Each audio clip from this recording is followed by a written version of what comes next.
ఏది అయినా ట్రై చెయ్యి ఆచి చికెన్ మసాలా. ఆచి చికెన్ మసాలా. హైడ్రా కేవలం పేదల ఇళ్లను కూల్చడానికేనా అని ప్రశ్నించారు మాజీ మంత్రి హరీష్ రావు. నాథర్కుల్లో బడాబాబుల చెరువు కబ్జా చేస్తుంటే నిద్రపోతుందా అని నిలదీశారు. బాలాపూర్ మండలం నాథ్గూర్లో పరిధిలో సర్వే నంబర్ 613 కాసుబాగ్ కంచెలో ఉన్న 373 ఎకరాలు కబ్జా చేశారని హరీష్ రావు దృష్టికి రైతులు తీసుకువచ్చారు. వేల కోట్ల విలువైన ప్రభుత్వ భూములను కబ్జా చేస్తున్న రియల్ ఎస్టేట్ మాఫియా దాడులు, పోలీసుల వేధింపుల నుంచి తమను రక్షించాలని కోరారు. కబ్జాదారులు చేసిన కంచెలు, ధ్వంసమైన తమ వ్యవసాయ బోర్లు, దాడుల్లో గాయపడిన ఫోటోలు, వీడియోలను చూపించారు.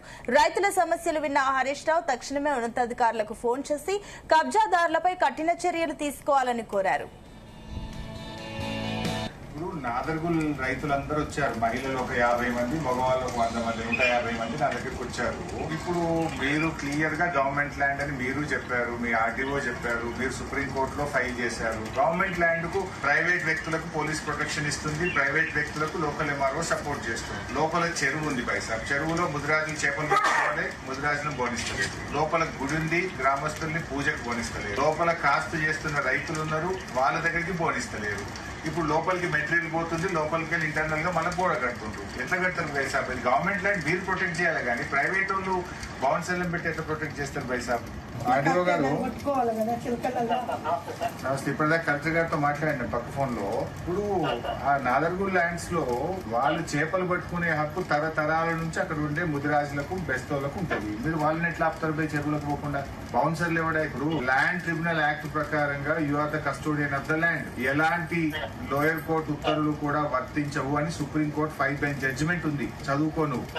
అది నువ్వు నీ కబ్జాలో ఉండాలి భూమి. వాడేవాడు బౌన్సర్లు ఎవడు? ప్రైవేట్ వాళ్ళ చేతిలో ఎట్లా ఉంటది ఆ భూమి? సీలింగ్ భూమి నువ్వు వాళ్ళ చేతిలో ఉంటే నువ్వేం చేస్తున్నావు? రేపు పొద్దున నువ్వు జవాబుదారీ అవుతావు. నువ్వే సుప్రీంకోర్టులో ఏమేసినావు? ఇది గవర్నమెంట్ ల్యాండ్ అని నువ్వే సుప్రీంకోర్టులో SLPL వేసినావు. నీ గవర్నమెంట్ ల్యాండ్ ప్రైవేట్ వాళ్ళ చేతిలో ఉంటే నువ్వేం చేస్తున్నావు బైసాబ్?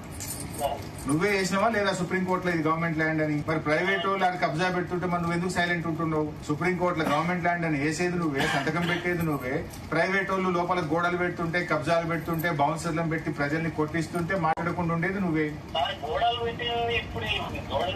ఇప్పుడు మళ్ళా పెడుతున్నారు లోపల. ఈ రోజు కూడా లారీలు లోపలికి పోతున్నాయి, బయట రేకులు ఉన్నాయి, లోపలికి వెళ్ళి కూడా పెడుతున్నారు కనబడకుండా. ఈ రోజు కూడా నడుస్తుంది పని.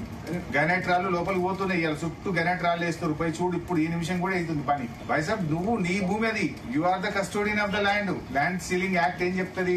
You are the chairman of the land tribunal. Chairman గా నీకు పూర్తి హక్కులు ఉన్నాయి. నువ్వే దాని పరిరక్షకుడివి. నువ్వు